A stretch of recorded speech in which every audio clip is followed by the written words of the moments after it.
Welcome back to the Breaker Broz, and tonight we're going to do the Buffalo Bills versus Cincinnati Bengals prediction. And Prediction.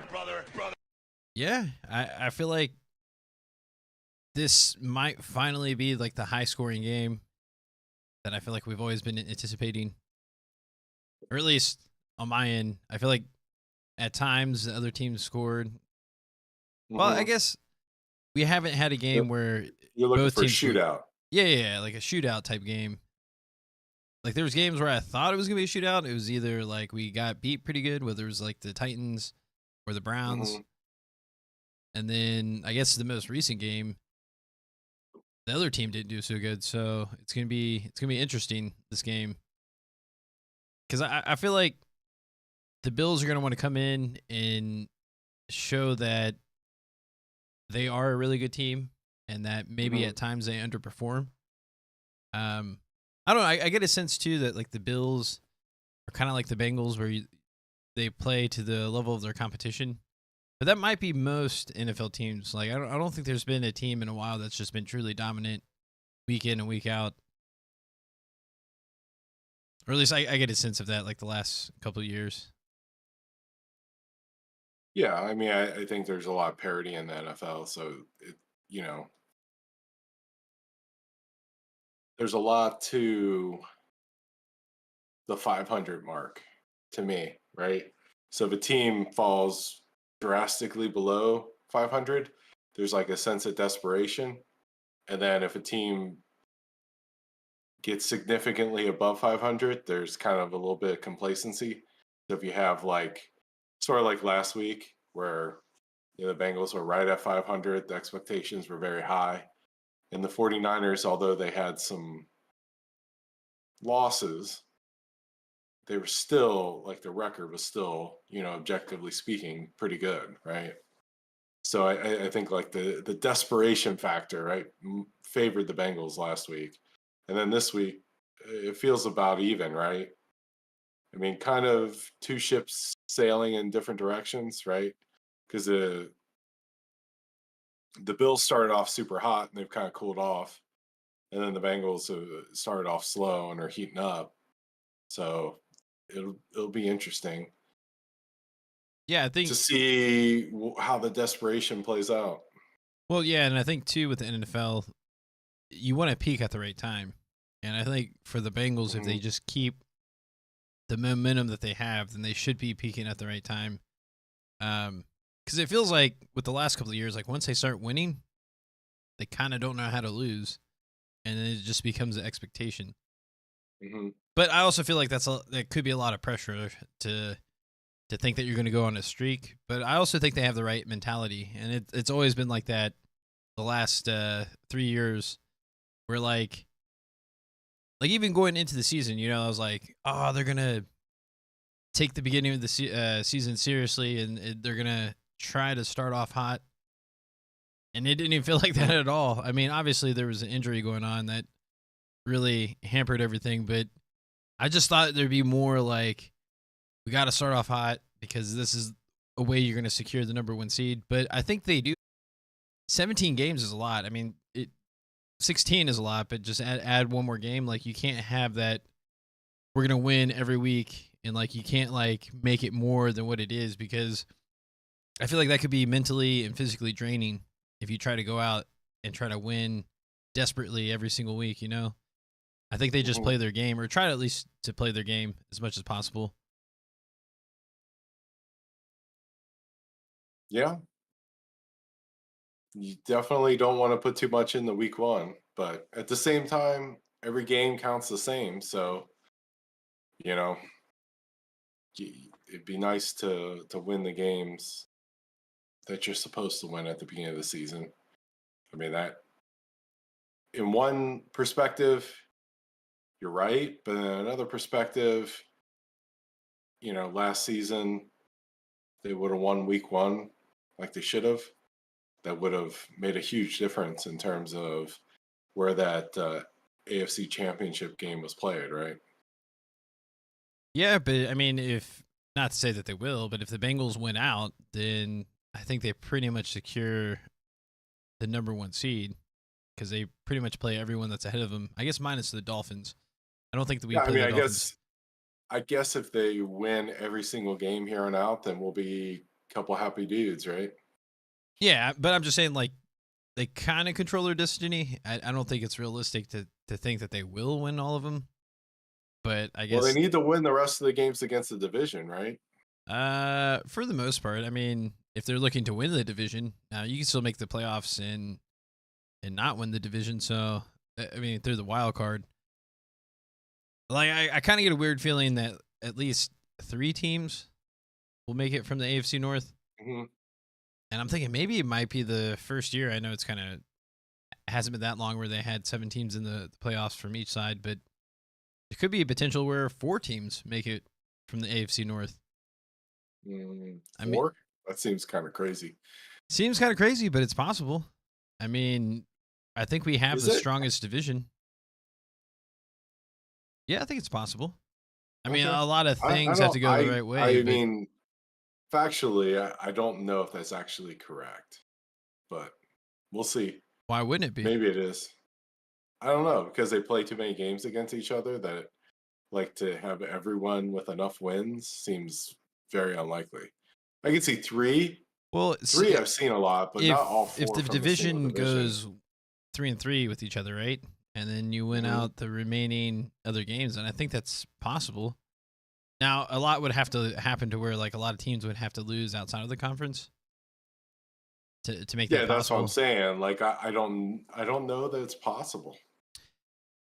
I think it's possible. I feel like Okay. All right. maybe we'll have to look We'll have to into that. see. That might be like a Yeah, I off-season mean, episode. a Yeah. research project for the future. Um, all right, let's get into the prediction. This is a prediction episode, show, stream, whatever you want to call it. So let's start talking about what's gonna happen. Let's predict the future. Okay. Um, Well, I feel like we match up against them well because mhm, statistically in coverage we do really well against receivers, mhm, and I think that's probably part of the reason why we do bad against the tight ends is that we expect our linebackers to cover the tight ends a lot, mhm. and I guess when you play like a really athletic tight end, which we seem to play a lot of those, it can kind of hurt you. But Yeah, is this the Dalton Kincaid game? Do we get to see what we missed? Of I course, we didn't well, have Bengals didn't have a chance to draft them, but to me, I think the biggest X factor is like kind of what I didn't really expect last week against the 49ers is that Purdy did pretty decent, like breaking outside of the pocket and like having yeah. those runs. And I feel like, well, if Josh Allen can process things really quickly, which I think Purdy might actually have an advantage over Josh Allen in terms of like processing things. Um, Are you calling Josh Allen stupid? I'm not calling him stupid. I'm just saying Purdy's Like better. just that Brock Purdy is smarter?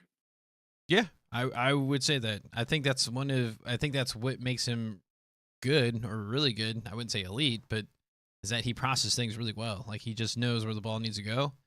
And what he did really well last week was, and I'm assuming too that the corners or DBs had pretty good coverage on the receivers, but he just broke out of the pocket pretty efficiently and he was able to extend drives just with his legs.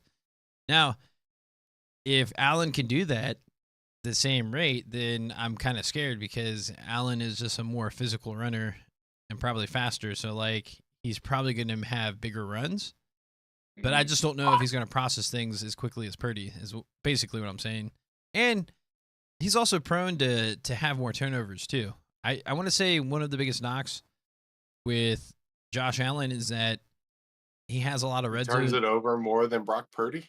That and it's in the red zone. Like that tends to Oh, be his and we're for that sure gonna win.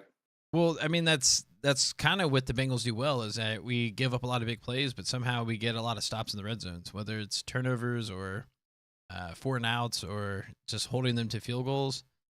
We seem to really tighten up once it gets into the red zone. So, I mean, but I mean anything can happen. It's any given type of Mhm. Sunday type thing, but I don't Okay, know. so the betting public, so it looks like it's been pretty strong for the Bengals.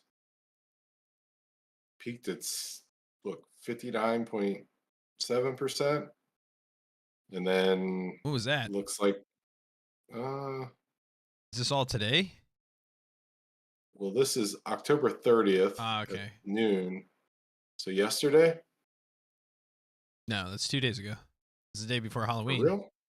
Well, yeah, Oh, today's the dang. first. Cool. I've been busy, man. Huh. Um, So that was Monday, right? sure. Yeah, Monday. And now on, it's still Tuesday. The only No, thing I'm I can sorry. think It's of, still Wednesday.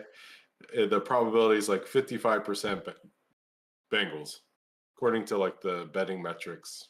the only reason why I think it shifted a little bit more towards the center, I guess, is that they signed Leonard Fournette.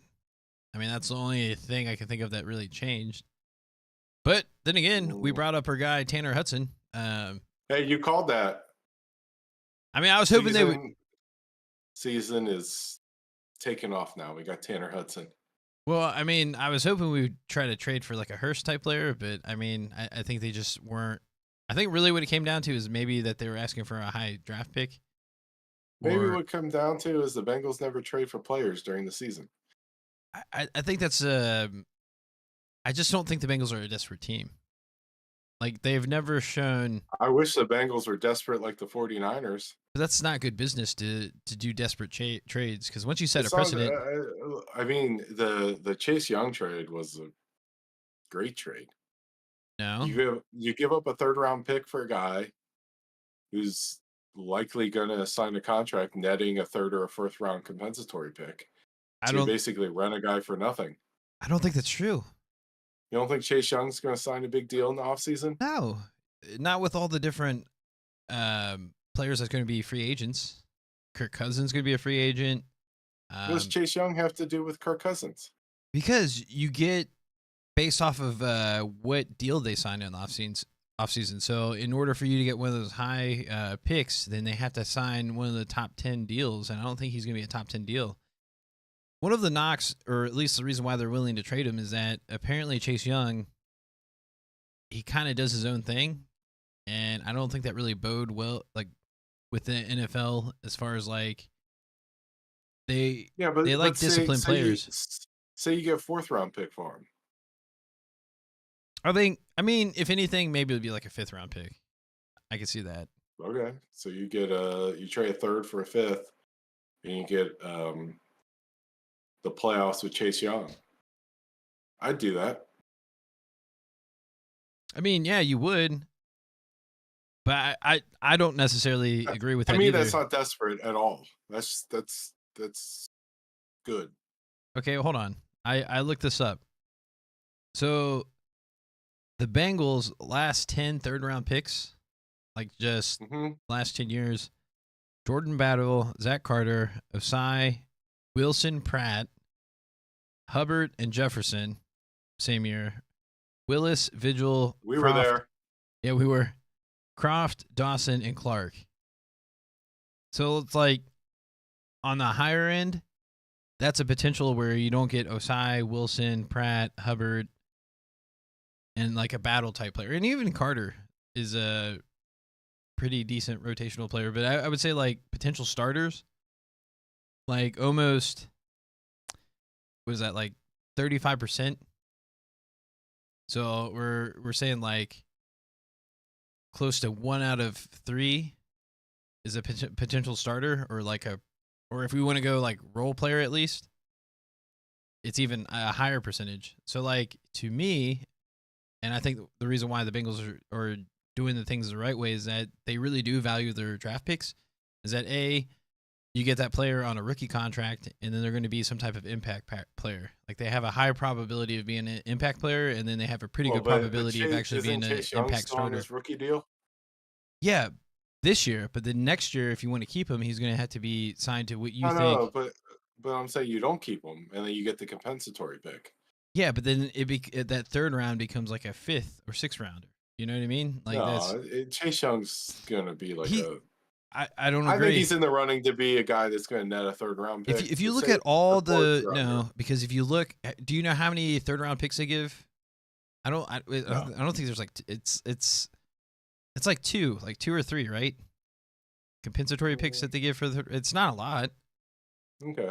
So say it's 4th rounder. But just look at For all. sure, but for You sure, think? 5th rounder. But yeah, but look at all the free agents that's going to be here after this year. That's probably going to get a better contract than Chase Young. I think the basement's 5th round compensatory pick. But he's not going to go in there and start. He's going to be like a role type player. Yeah, but a role type player at sacking quarterbacks. That's what you think, but what if he doesn't? What if he bottoms out? What if it's one of those deals where he just never gets acclimated and you hardly ever see him? Then what happens? Like you're only thinking best case scenario. But what if nothing happens? I mean, that's the risk, but I think that there's I don't think he's going to bottom out to the point where Okay, he's well not then effective on the pass reverse rusher. side, Okay. say if we did trade him for Okay. him, right? What would he be Mhm. on our team? What? He wouldn't be a starter. Not on our team. Yeah, but I mean, you'd have another guy. He would play just as much as Osai. He might or start even, this week. No. He might start this week. Hendrickson's gonna play.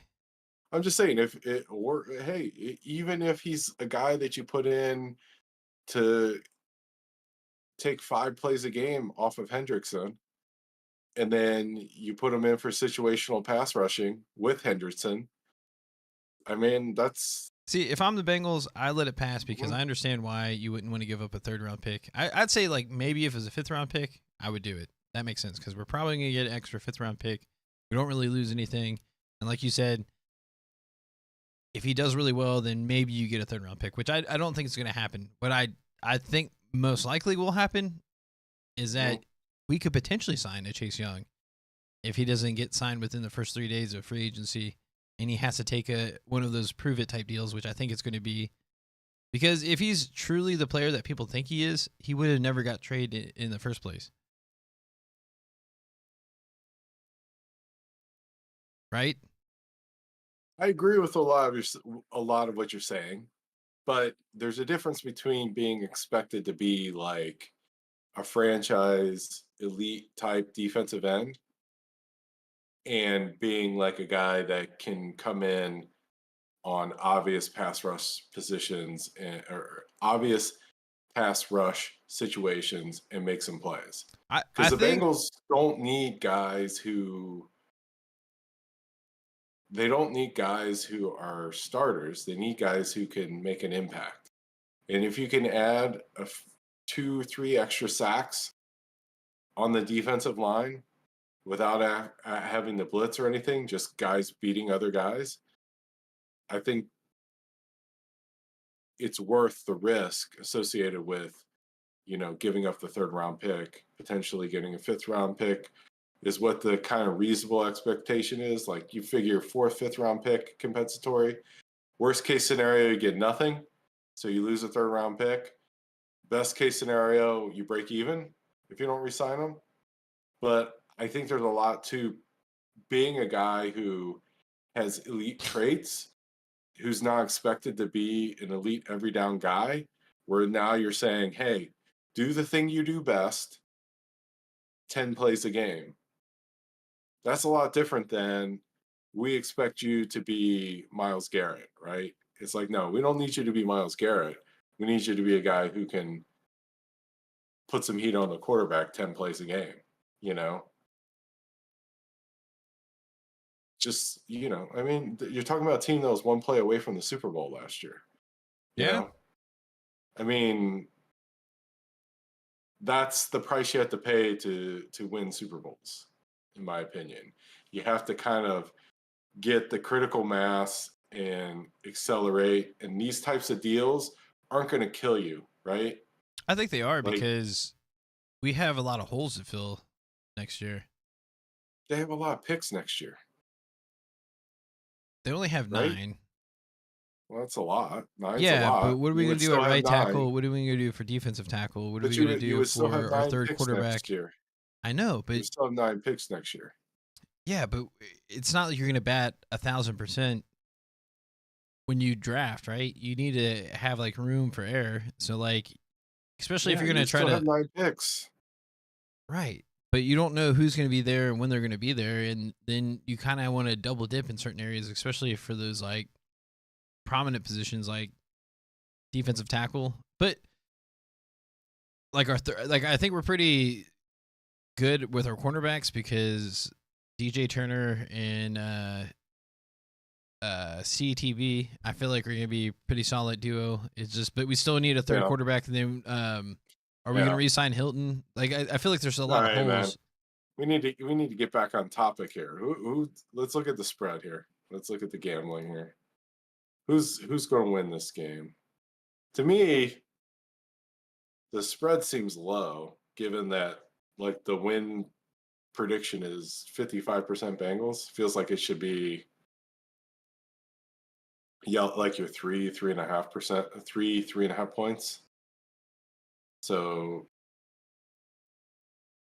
the Bills seem to be, according to DraftKings here, more than like a, you know, they're not favored, but typically the home team, when they're even, gives up like 3 points. So the fact that the Bengals are only giving up 2 implies that maybe the way the spread set is that the Bills are perceived as the better team. Is that based off of stats or predictions? I'm just saying it's based off the spread, right? Isn't the spread usually always like 3.5? No, I Like heard to me, nowadays it's if you're 1.5. evenly If you're, matched, really? yeah, Okay.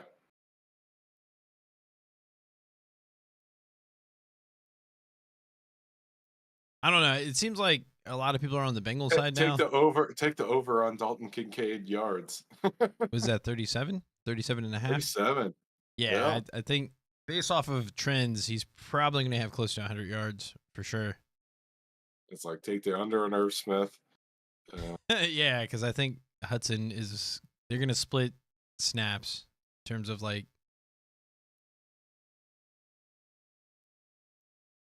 Yeah, I think so. Right. To me, this jumps out the most. Right. Like, why would you have player prop bets on Irv Smith? You know. I mean, you know what I mean? Like, why not put Yosavash in? no, he should Um, definitely be in there. I'm surprised he isn't. I'm just saying. Well, no. Usually, like prop bets are for like key guys, right? Like, look at the list of players listed: Dalton Kincaid, Gabe Davis, Irv Smith, Jamar Chase, James Cook, Joe Mixon, Stephon Diggs, T. Higgins, Tyler Boyd. I mean, if anyone knows Like anything about the Bengals, Irv Smith doesn't one make of the these sense at plays all. is not like the other, right? Yeah, I it's Irv mean, Smith.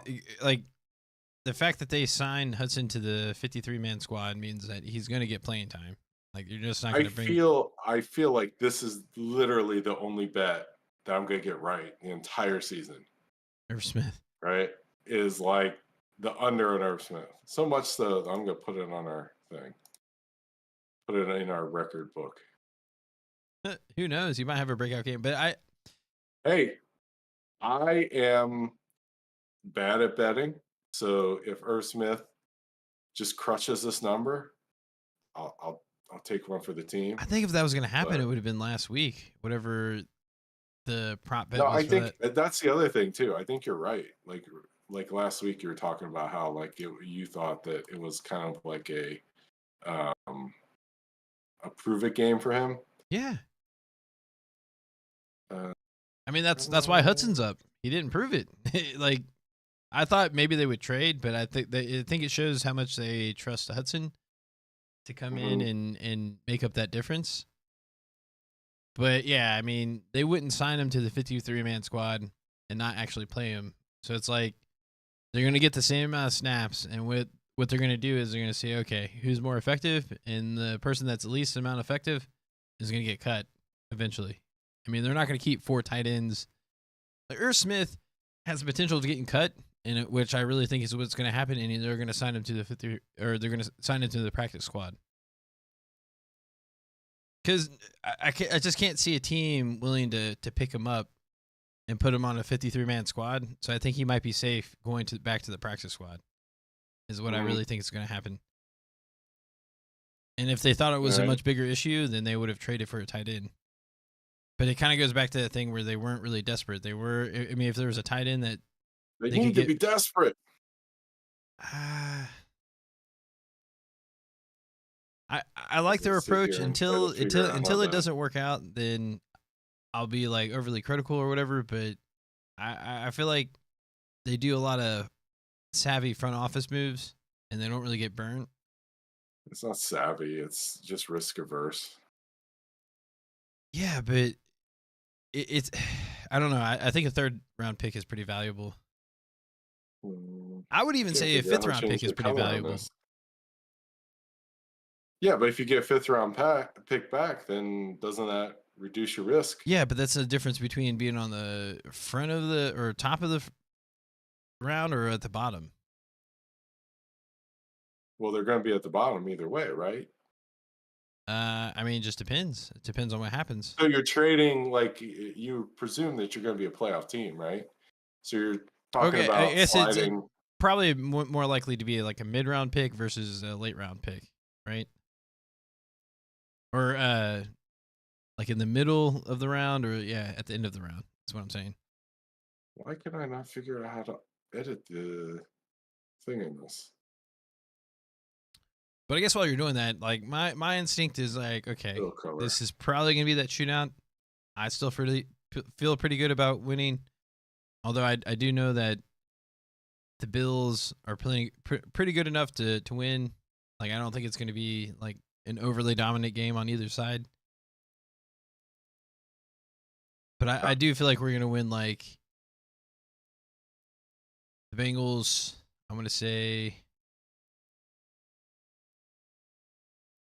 Because I feel like the difference is going to be a field goal. So I want to say like 34-31. I feel like that feels pretty good. Ooh, wow. Okay. All right. All right.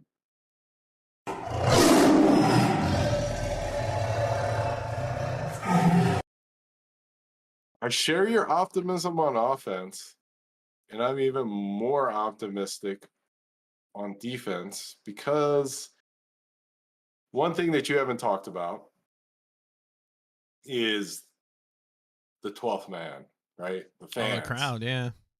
And I feel like the mood in the city, or at least in the burbs, the mood in the suburbs, I just feel like as a Bengal fan, we feel like we got denied our opportunity to have a primetime game last year because, you know, kind of the unfortunate, tragic kind of, not tragic because he recovered, but the unfortunate kind of scary incident, right? Took Yeah. took the focus of the game away from kind of the reason why people like football, right? Kind of this celebration of it, the fun of it, and became like serious. Um, and I feel like the fans are getting that back by having a primetime game, same team. So I think that the fans are going to be crazy, and I think the defense is going to show out. So I'm going to go 34-17 is what I'm feeling. Oh, wow. I'm stealing your Bengals score. I'm going to say 34-17. So, I do think you're right about the crowd, though, because I feel like I actually feel like this might break the attendance record altogether. I know they're trying to mhm. do that stripe, the stadium, where they're doing Yeah. like the Bengal stripe, and I think Cincinnati is like one of the perfect cities to do that because they do really get into like the sports Mhm. aspect of it, and I would imagine they're going to be incredibly loud, at least in the first quarter. And if the Bengals are performing, it's not going to go. It's going to be one of those games where they're going to be standing the whole time. If the Bengals are doing what they need to do on offense, especially Yeah. if they did what they did last week, and they are dominant or whatever on offense, then no one's going to sit. It's going to be one of those games where it's going to be loud. They're going to be standing the whole time. And Mhm. I fully expect that they're going to break the attendance record. I feel like this is one of the games where that's going to be Because I want to say, what team did we? There was a game earlier this year.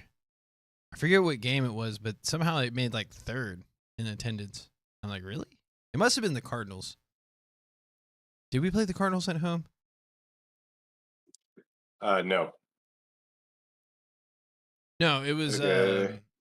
So the I record's think it was the at Rams. Yeah, that makes okay. sense. I can see that. Because The it was the a record primetime game. is 66,277. Yeah, I don't know how it works. I guess because you can get. Is there standing room only seats or whatever it's called?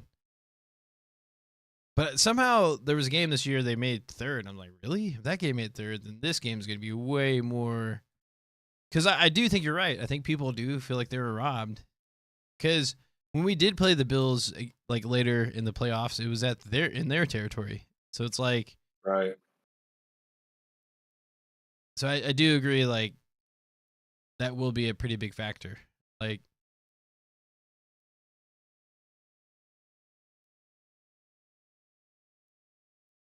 over the Now I'm Dolphins, looking up attendance records. that was last year. 67,260. So that must have been second because it was 266, right? I think that was a Thursday night game. 277. Oh, okay, 77. Can you do So like it's by top 10 17. attendance record for Bengals? I feel like I want to do the Bing. Never mind. What is that? The Bing? Oh, it's the AI.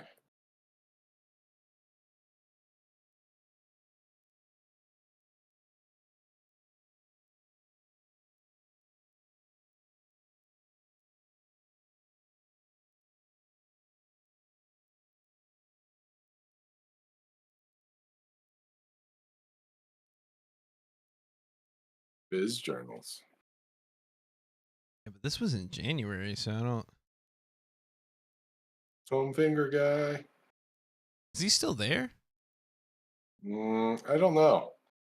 My friend's tickets used to be in Foam Finger Guy's section, Because and the I feel only like thing he I should have know won. is that they made them shrink his foam fingers because they used to be bigger, or maybe these are the big ones and they're smaller now, or smaller in the future. Ooh.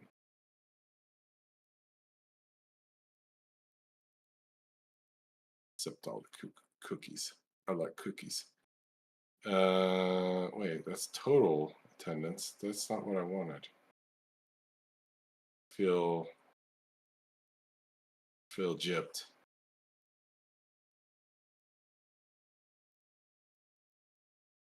I was just trying to think of a over under.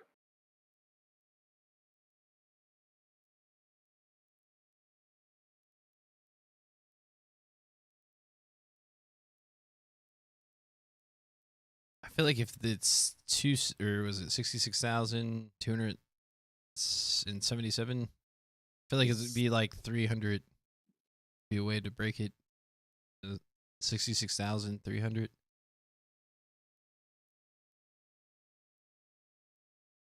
Oh, okay. This tells you attendance by game. There you go. Dolphins was 67,260. 66,158. Atlanta Falcons. Wait. Oh, that's in Cleveland. 66, 160. 66, 243. 222. No, it's Raymond James.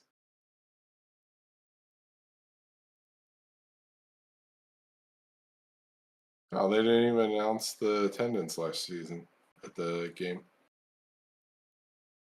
I guess because they didn't consider it a game at all. Mm. Oh wow, week 18 was 65,000, which makes sense because that game didn't count. Last year, postseason it did. against the Ravens. Yeah, because remember, if we didn't win, then somehow we were gonna flip a coin to see who won the division. Or no, Well, who got we'd home still field be in, right? advantage? Yeah, we'd still be in.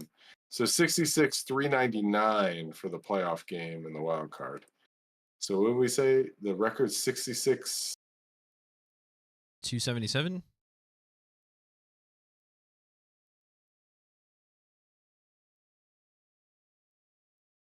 Okay. So I guess if we were set it over under, then the over under would be 66,200. So clearly you think it's going to be a record. Yeah, Wait, this for is sure. 67,260.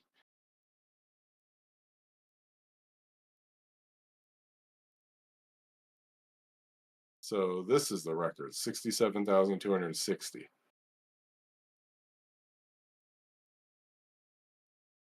Week 4 against the Dolphins.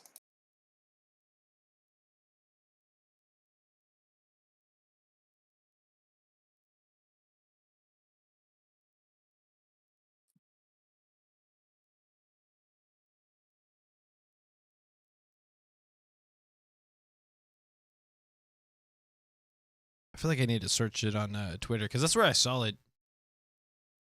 Okay. But according to Wikipedia's, 67,260 is the record. Or at least is higher than the 66 whatever.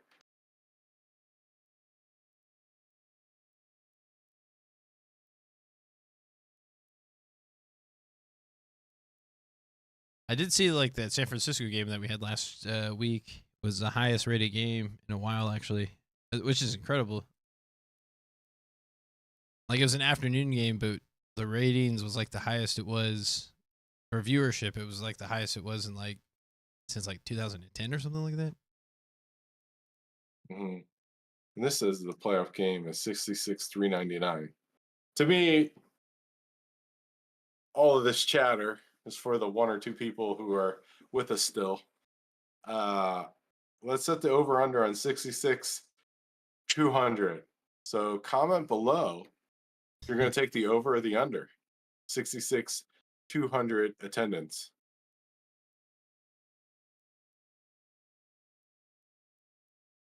I think it's going to break the record for sure. Like it's like it's the Bills as a formidable opponent. Like you said, people feel robbed. It's gonna be a Sunday night game, so I'm taking the over. I feel like, Well, yeah, you said it's going to set a record. So whatever number the record is, you're taking. I'm going to take the over too, but you know, I think it's gonna be in like the 300s, 300 66,300. plus. Yeah, Mm-hmm. Yeah, Sunday night game's a big deal. I think people are going to be pretty amped up. oh yeah. And then they're doing like the whole, like I said, stripe the jungle, which I hope it works out. I hope Yeah. people. I don't know. I feel like think the fact that they did the whiteout and it was so successful, I think they could do the stripe, the Yeah. jungle, because it's Well, like I'm gonna should I text my friend with season tickets to see if he'll call in while we do the reaction? See if he yeah, can if Discord he's, in. I feel like, yeah, 'Cause either sure. way, I it's don't know, gonna be because I feel like interesting. if It's a we big game. lose, then yeah, he may not be into it. But if we win, for sure, he'll be like, Well, if we lose, it's gonna be like content gold, man. People love it when we lose. We get all salty. yeah. I mean, for the most part, yeah. I mean, Yeah. most fans are pretty salty after a loss, but Oh, we are. We're for sure salty after a loss. I would say most fans. I don't think it's like an uncommon thing. Hmm. I think for sure we are though. I feel like I handled the Chiefs game pretty good. Well, yeah. Normally we're salty, but we were perfectly level-headed Like after the the rest of the Chiefs. day. They must have got paid good today or something. So All right. Well, I guess. Yeah, it's gonna be a late one then. We still gonna do a reaction show on Sunday? Yeah, we gotta. Especially if I'm calling my friend. True. All right. Well, I guess we'll see everyone Sunday. It's gonna be late. Probably be like closer to 11 or I guess 12 your time. But I guess it's not really that big of a deal. It's about this. It's not, no. I mean, how's that different than now? Yeah, I mean, I would say it'd be probably like an hour from now, towards the end of the game. So. Well, the game should end about now, so it's just a touch later. But we're gonna be watching the game. Yeah. No, you're right. Yeah. So if we win, we're gonna be so amped up we won't be able to go sleep. Right. Yeah, I'm excited to see everything. And I'm then- excited to and see then- how and they then do the Stripe the Jungle. If the refs somehow screw Like us, the rest of the day. then They we're must gonna have be got so paid good pissed today or off something. and salty that we won't be able to go to bed. So I don't know. I feel pretty good about it, but you never really know. you never know. All right. Well, deuces.